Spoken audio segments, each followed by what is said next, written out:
What could be the most brutal way for an insect to die? Being thwacked by a human? Snatched by a slimy reptilian tongue? How about having your brain overrun by a deadly parasite while being eaten alive? It's probably that one. This is the cordyceps fungus, and it survives by turning insects into zombies. Not that kind of zombie, but it's pretty rough, not gonna lie to you. Animal zombies don't eat their family and friends. They lose control over their bodies and behavior when infected by parasitic fungi called cordyceps. Over 400 varieties of cordyceps infect as many as 10 different insect groups. Some specialize in one kind of insect, like carpenter ants. Others aren't quite that picky. All the cordyceps wants is a safe place to raise its kids. It reproduces by dispersing spores in the air. These spores enter the bodies of its unsuspecting host by clinging to their exoskeletons. Over the next 4 to 5 days, the fungus spores grow by feeding on its host's organs. But the insect's behavior shows no sign of pain. It gets increasingly hyperactive, hypersexual, or zombie-like. Eventually, it'll be triggered to head to a more humid microclimate that's better suited to the development of the fungus. You'd think cordyceps control the minds of these insects by infecting the brain cells, but that's not the case.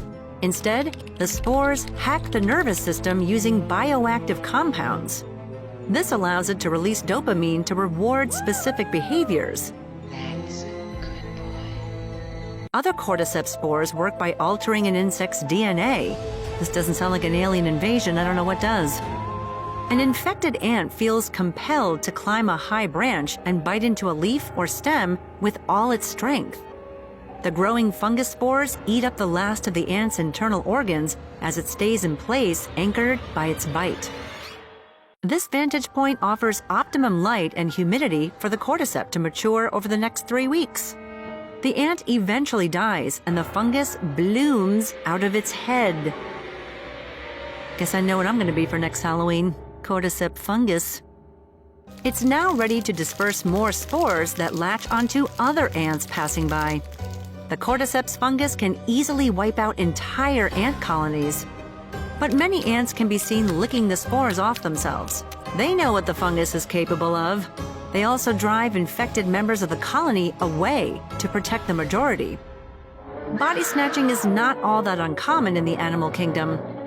Another parasitic fungus, Massapora, likes to infect periodical cicadas. These cicadas spend the first 13 to 17 years of their lives underground. In their final weeks, they surface to find a mate. The Massapora hijacks their bodies and starts feeding on their organs. Soon, their rear half falls off and is replaced by the fungus itself. It pumps cicada full of hallucinogenics like amphetamine and psilocybin. It is a magic mushroom, isn't it?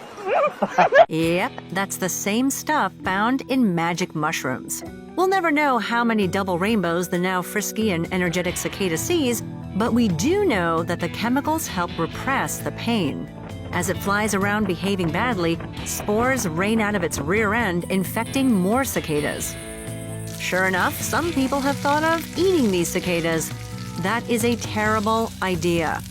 The potential for a mind-altering experience requires you to ingest dozens of them, and the cicadas might also be full of mercury from their time underground, or cause allergic reactions.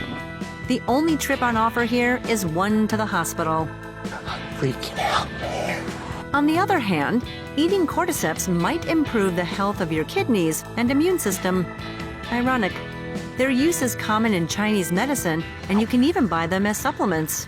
Wondering what other animals might spruce up your health?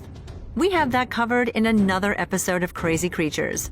Feeding on their hosts while controlling their minds is what these animals do. And that's why they're crazy creatures.